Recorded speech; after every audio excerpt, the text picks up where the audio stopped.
muyoborana tuzafatanya impundu nizanyuweho zimutuyobora impundu nizanyuweho zimutuyobora kuko ubutwari n'ubuhanga muyoborana tuzafatanya shefu na diyoseze turamwemera shefu nasiyonari turamwemera ubwo ubutwari n'ubuhanga tuyoborana tuzafatanya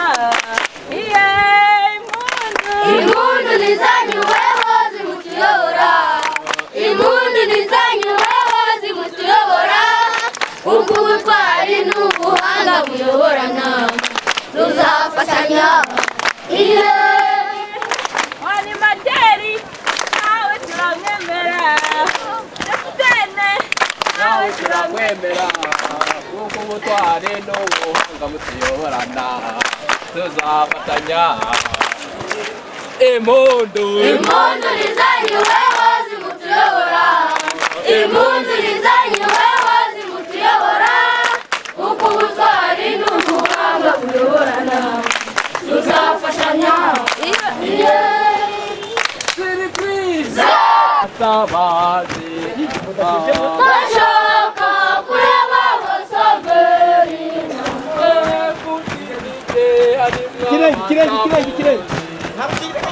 bashaka kureba abasaveri. Nitwa Anani Habiyaremye muri paruwasi ya Nkanga mu karere ka Rusizi, aho navukiye ku itariki ya 17 z'ukwezi kwa 12 muri 1948.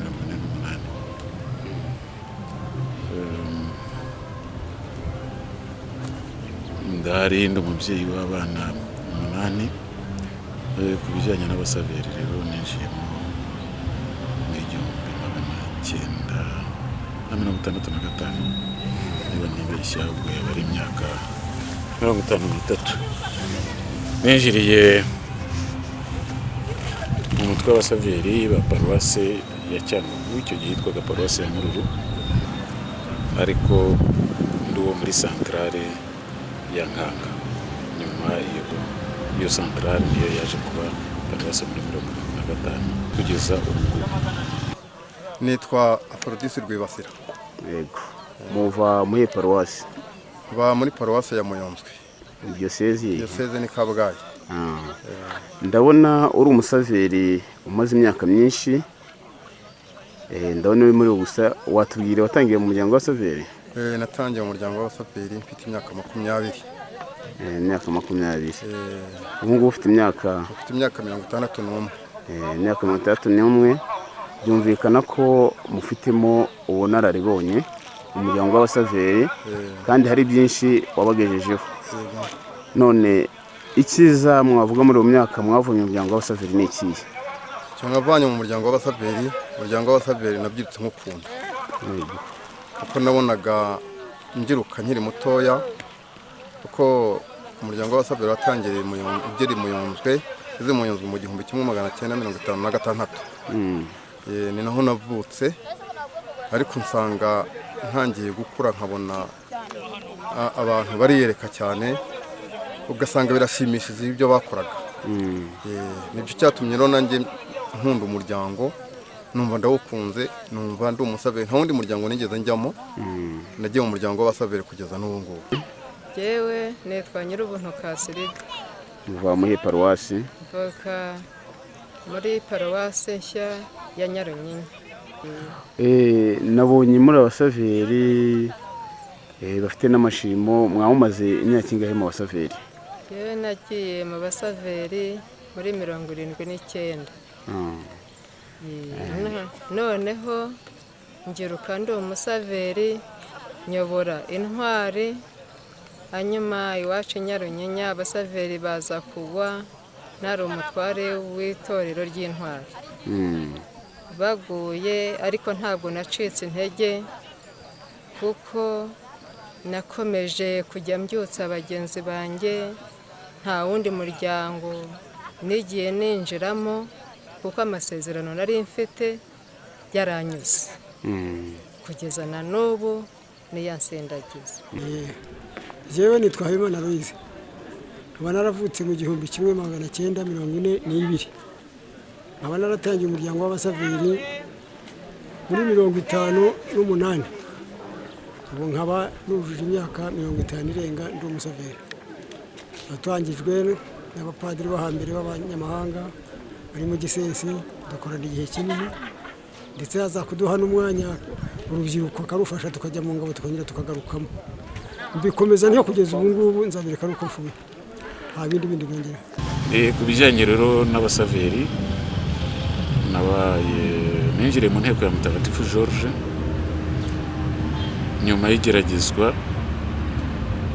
ry'amezi. Icyo gihe batugeragezaga amezi 2 batwigisha imigenzo y'abasaveri, amategeko y'abasaveri, itegeko ry'urukundo, utuntu nk'utwo nguko, mbega inyigisho z'ibanze z'abasaveri. Nyuma aho mariye kubimenya, baranyimuye, noneho mu musaveri ngira uburenganzira bwo kwambara uniforme. Icyo gihe twambaraga amakaravate, ngira uburenganzira bwo kwambara ikimenyetso cy'umuryango w'abasaveri, enseigné national, bampa n'igipande cy'umuryango. Nyuma y'igihe gitoya, n'amezi 6 yashize, baje kungira umutware w'inteko ya Mutagatifu Georges, nari ndimo. Iyo nayibayemo hafi umwaka nyobora, ariko umwaka wakurikiyeho nibwo noneho bangize umufasha w'itorero ry'intwari.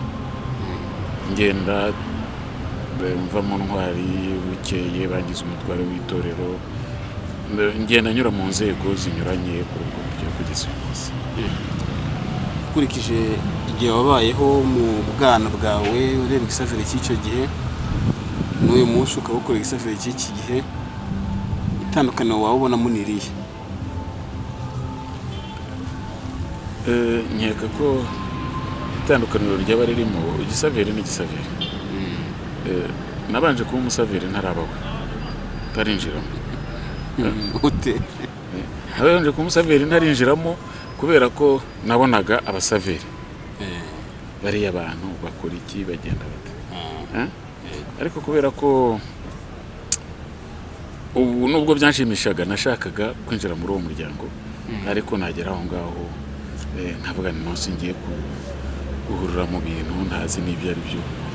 Bararirimba yego nuko, ariko ibintu byo gushungwa ntabyo nageraga cyane. Ikindi nuko ababyeyi banjye bari strict ku buryo batanyemereraga kubura igihe icyo ari cyo cyose mu muryango. Nibabwira ko nagiye mu masaveri, turashwana. Nimbabwira ko nyuma ya misa ntaje mu rugo, turashwana. Ibyo rero bigatuma nitwararika, bikanambuza no kubona kwitabira umusaveri. Ariko narababonaga kubera ko muri 59 ndabyibuka neza, Padiri DEFOUR yaje iwacu ku murenge wa Muhari, aza kuhakorera ingando n'abasaveri. N'abasaveri, umupadiri w'umuzungu atuvugira misa, narabibonye ari kumwe n'urubyiruko, nkabona ari ibintu byiza, ariko ndashoboye gusobanukirwa ibyo ari byo. Ariko biriya bintu ni byiza, dusiga ingando aho ngaho turataha tujya iwacu igihe ingando yarangiriye simbizi noneho aho ngiriye kwiga i Bukavu muri Congo narushijeho kubabona ndushaho no kubona Padiri DEFOUR noneho igitekerezo gitangira kunzamo cyanzamo ariko ngatinya ya condition y'ababyeyi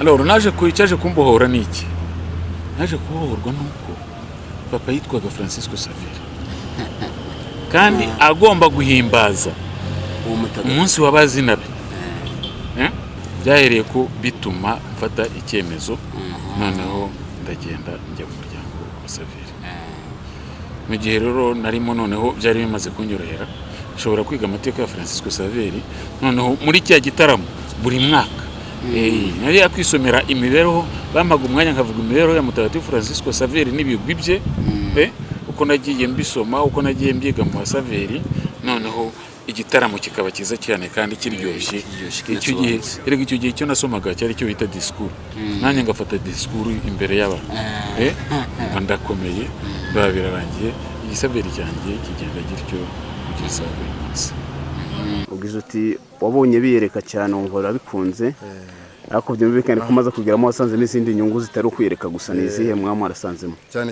n'iz'ubukirisitu ubukristo twitagatifuza mu bukirisitu nk'uko intego yacu ari urukundo asanga abantu bakundana asanga bakundana bakugisha urukundo ndetse bagakora n'ibikorwa by'urukundo hanze uretse ko bisa naho bigenda bitumbagiye ariko mu gihe navukiyemo wabonaga abasaveri bakundanye bagafasha abakene babaha akabyizi cyangwa se bakanamufasha nk'udashoboye bamuhaye akabyizi bakamuha n'agasabune n'akabiriti ugasanga rero ni ikintu cyiza cyane kuko wabonaga ari ikintu mbese bakuranye urukundo iyo umuntu ari mu muryango runaka hari icyo umufasha mu buzima bwa buri munsi nko mu buzima bwawe busanzwe mu mibanire y'abantu mu kazi byo gukora mu bukristo bwawe ubwo hari itandukaniro ku muntu wawe umusaveri burya wenda n'utarabaye we kuko hari inyigisho akora mu gisaveri kugeza uyu munsi ahubwira ngo ubuzima bwanjye ni ubusaveri ubuzima bwanjye ni umusaveri kubera ko aho mbereye umusaveri inzira zose nagiye nyuramo ni ubusaveri bwaziciye urugero naguha ni uko aho mariye kuba umusaveri nasanze bimfasha mu bukirisitu bwanjye nakundanye cyane niga no kumenya nakubwiye ko mbere nari mfungiye muri famiye ndashobora gusohoka ariko abantu bamere twamenyanye n'abasaveri twahuriraga mu ngano tugahura mu misa y'abasaveri ya buri wa gatandatu cyane aho mbere y'umutwara aho rero byaramfashije cyane kuko byatumye nshobora kuyoboka bituma nshobora gusenga bituma tujya mu myiherero bituma tujya mu ngano ibyo bintu byafunguye ubukristo bushya twabonye ufite ubuhanga bwo gukoresha karumbeti igihe kirekire mu minsi mikuru twagiye dukunda kukubona ese gukoresha karumbeti waba warabyigiye hehe ukamaranya igihe kingana iki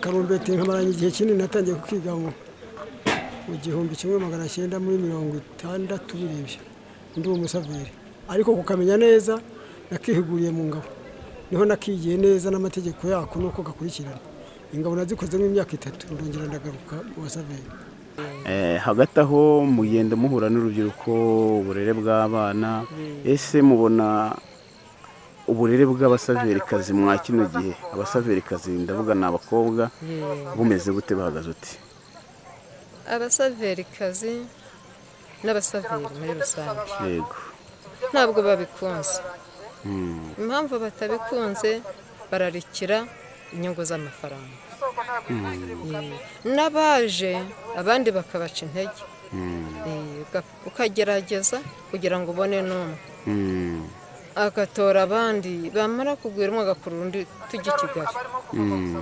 Ni icyo kibaca intege n'irari ry'amafaranga nta kindi. Nk'umubyeyi ugeze kuri iyi myaka ukareba urubyiruko rw'abasivili ba kino gihe n'igihe cyanyu mukiri urubyiruko ubona itandukaniro ari irihe? Igihe cyacu tukiri urubyiruko wabonaga abasivili babyitabira bagakora ingando hirya no hino, hakaba amanama mu madiyoseze. Ubu rero henshi wasanga tugira na ba umuniye cyangwa se ba konseyeri, ndavuga nk'ababikira, bakaza bakabagira inama bagasanga babegera cyane. Ariko rero nanone mu maparuwasi dufite ba umuniye twakoresheje iminsi mikuru baradufasha cyane cyane haba mu myiteguro, bakatugira inama bakaba n'abajyanama ba hafi, bakabajyanama hafi bakadukurikiranira hafi cyane. Bakunda n'imiryango ya Gisozi Gatolika, nta na rimwe abapadiri batabijyamo. Urabona mumaze imyaka myinshi mu gisaveri, ese ubu icyo wabwira abasaveri bakibyiruka ubu ngubu batoya ni iki?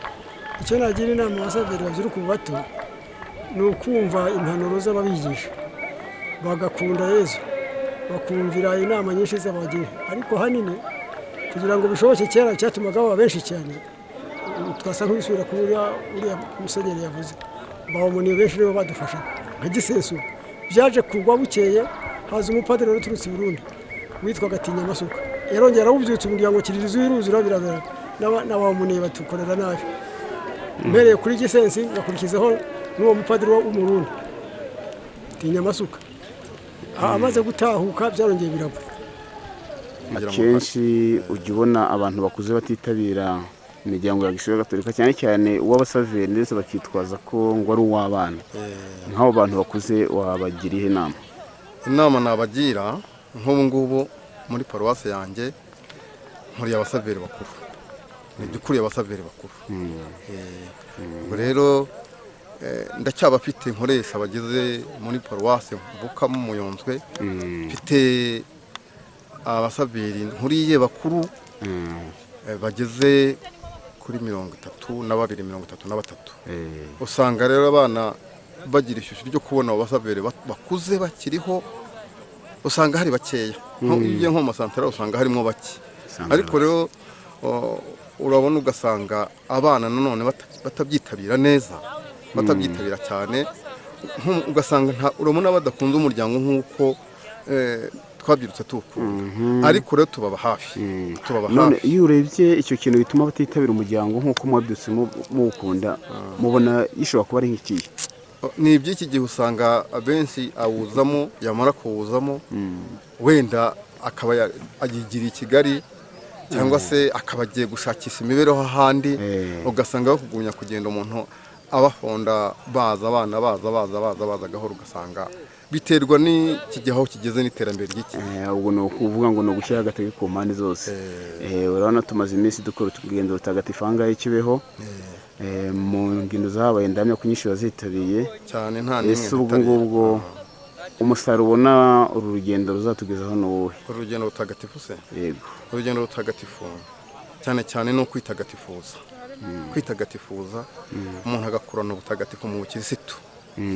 Urabona ko n'abandi banabyitabiriye, abasaveri n'abantu bashyuha, n'abantu rwose ubona bakunze umurimo wa gisaveri, kugira ngo bagiye gukomeza kubona ko harimo abantu bakuze kandi n'urubyiruko rurimo, ariko cyane cyane tubaba hafi abasaveri batoya, kandi ku buryo tubona ari igikorwa cyiza kitagatifuza umukirisitu.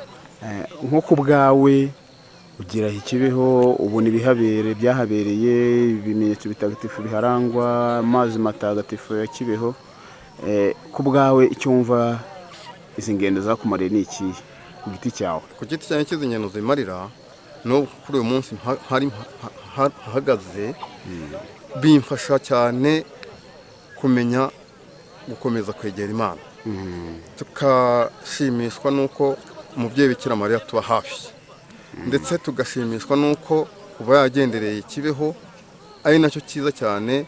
Ubona ko tuza tukahashaka n'amazi ku isoko ye, ukagenda ufite ukwemera guhagize k'umubyeyi Bikira Mariya watugendereye, ndetse ukajyana ubibwira n'abandi ko ari ikintu cyiza cyane kandi kizatuma natwe ubwacu tugira imyemerere ihagije. Yego. Murakoze, reka mbashimire kuri iki kiganiro muduhaye. Ubwo n'igihe twakumwe kigatubakenera tukongera tukabiyambaza. Murakoze urukundo iteka. Hari abasaveri batangiye umuryango bagukuriramo ariko bamara gukura ukabona bacitse intege. Nkaho bagenzi bawe wababwira iki bo mu myaka mikuru? Abo mu myaka mikuru ni ukwihangana kuko ubusaveri burarushye. Ariko rero twiga bavuga ko nta musaveri usaza. Numva umuntu wese yabusaziramo niho byaba byiza. N'abana bakamureberaho ndetse akajyana n'abuzukuru be byaba byiza kurushaho. Noneho tubwira ibanga wakoresheje kugira ngo umuryango wa Saveri ukomeze kuryohere kugeza muri aka kanya ukomeze ubukiburamo kandi ukora ibikorwa bya Saveri. Umuryango wa Saveri kugira ngo mutindemo no kuwukunda ntutuma umuntu asaza koko. Iyo ushaje urabona ko uhinduka umwana nkawe ubu umusore nkawe biba byiza cyane byarera n'ubuzima muri rusange babikoze ntacyo byo bibatwaye. Iwawe ufite abasaveri bangahe mu rugo? Iwanjye nari mfitemo umwe none yaraguye. Ubwo nawe ni ukora ubundi butumwa kugira ngo ongere umugandure. Bakunda kwera muri puweri mu baririmbyi. Nibyo basa nkaho bakunda cyane. Abasaveri dukora urugendo aho ngaho ikibeho buri mwaka ubyumva ute? Biba byiza cyane kujya gusaba umugisha umubyeyi nta kubisa. Kandi rero jewe iyo ngeze aha ngaha mu ishaperi mpabonera byinshi. Naje bwa mbere ndi umusaveri bavuze ukuntu yagiye gusubiza Elizabeth ririya shusho ryabingekesheje uko yagendaga agira ashasubizamo. Uwo mupadiri wasomye misa yaje kuvuga ati ahantu harimo intera ngo kuva kugera icyango noneho ririya shusho rirushaho kujya uko umuntu yihuta bikora bityo inshuro nyinshi. Kandi rero simba n'umusaveri gusa akanuko gusa mbikunda nabigiye mu kintu cyeya nkubitamo no kuba n'umunyamutima. Nabyo nazanye nabwo bwa mbere barashengerera isakaramentu barisubije mu gitereko bararirimba bikire barishimye akoresheje ririya shusho arabaririmbisha arambura amaboko kugira barangije. Ni byinshi ntabavuga ibyanjye. Icyambere ni ukwemera. Ngaho duhera ubutumwa abantu bacika intege batagira ubushake bwo kuzanga urugendo rutagatifu rwa Saveri kibeho. Ni nk'ubunyanda cyangwa ugasa nkaho bahomba uzarebe umuntu ufite nyirakuru yagiyeyo ubona ko bimushimisha umubyeyi arishima nawe ukabona ko gufata neza akagusiga mu bisage akakokereza utujuma utuntu twiza cyane baba bahomba. Rero byaba byiza guhara ku mubyeyi ukajya unyaruka nka biri mu mwaka ukahagera mukabonana arishima cyane.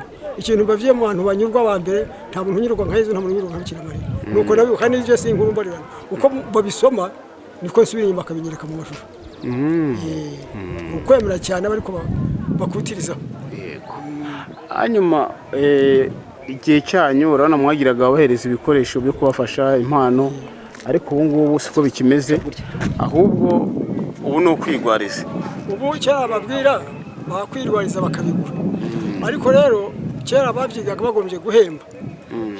Padiri Georges yatujyanaga hari umuntu w'umupolisi wabibigishaga tugaheraho. None rero ubu bari bafite impano yo kugira ngo mbigishe nsige babifashe. None wenda habasigaye nk'imyaka 4 cyangwa 5 itarenga.